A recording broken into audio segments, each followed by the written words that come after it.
It's exhausting coming to work, dealing with inappropriate behaviour and sexual comments. I think they thought that because they were in a green uniform, they could get away with it, that they were untouchable. They joined the ambulance service because they wanted to help people, but found a culture plagued by misogyny and sexual harassment. Freya says she put up with it for years, until one day a colleague locked her in the back of an ambulance and sexually assaulted her. He just put his hand straight down my top. I was like, in shock. I couldn't move. I didn't know how to react. I just froze, absolutely froze. And if that wasn't enough, he then took my breast out and put my breast in his mouth. He took his pen, like a felt tip pen, and he drew a smiley face above and below my nipple. I just remember going into the station immediately when we got back, and I washed and scrubbed myself and got rid of the ink. And he took a photo of it as well. The trauma led Freya to try to amputate her breast and attempt to take her own life. She's received compensation from the trust and no longer works as a paramedic. I have scars, mentally and physically, and I had the career I so loved stolen from me. And I'm lonely. I'm on my own because I can't trust anyone. So this was the paramedic epaulets that I had when I first was a paramedic, which I was really proud of. And this is my epaulets from when I was the operations manager. Carol King was in charge of 130 members of staff in the southwest of England, but she left after raising complaints about harassment and bullying that she says went unresolved. You're always afraid of saying anything to anybody who is more senior because you always think you're going to get reprisals, possibly that you won't get another job, you won't be able to move up the career ladder. That's the biggest thing. I don't think that's how I always felt years ago, but I still think that happens now. If a young woman came to you today and said, I'd like to be a paramedic, I'd like to join the ambulance service, what would you say to her? Don't do it. Don't do it. Why? Well, if I had a daughter, I wouldn't let them.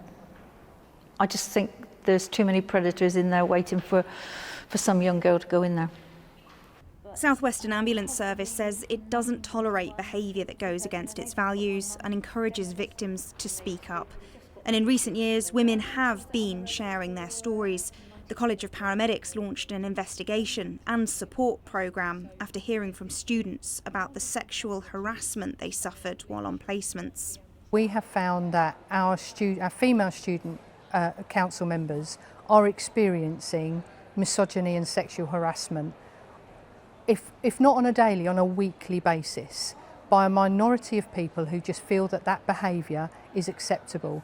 Tracy Nichols is particularly concerned about students feeling pressured into relationships or even sexual acts in order to progress. Sometimes it's perceived as banter, but immediately there's a power imbalance there for that student. And sometimes that progresses to a really difficult space where I won't sign you off until maybe you come out for a date with me, or I won't sign you off until you send me a picture of yourself. Laura is a newly qualified paramedic and says it's common for older male mentors to begin relationships with much younger students. Very often the stories I've heard of mentors who have wives and kids at home are almost preying on these students who don't think they know any better. And the student goes into it and sort of thinks, this is a person who's got respect. They look up to these paramedics. And the mentor will play on that and will take advantage of the power that they have. She says female paramedics are forced to put up with sexualising comments disguised as banter. It's awful. I actually look forward to the winter months where it's colder, where I can wear my jacket more often so that I'm more covered up. We've got the same uniform, we've got a standardised unisex uniform, and I shouldn't have to feel like I'm being objectified and looked up and down by my colleagues, but that is the case. An NHS spokesperson said any form of sexual misconduct is completely unacceptable and that every ambulance trust in England has committed to a plan which commits to improving sexual safety. A number of culture reports in recent years have highlighted the open secret of sexual harassment, blaming the male-dominated nature of such a hierarchical work structure. But victims want that secret to now be fully understood and finally dealt with. Rachael Venables, Sky News.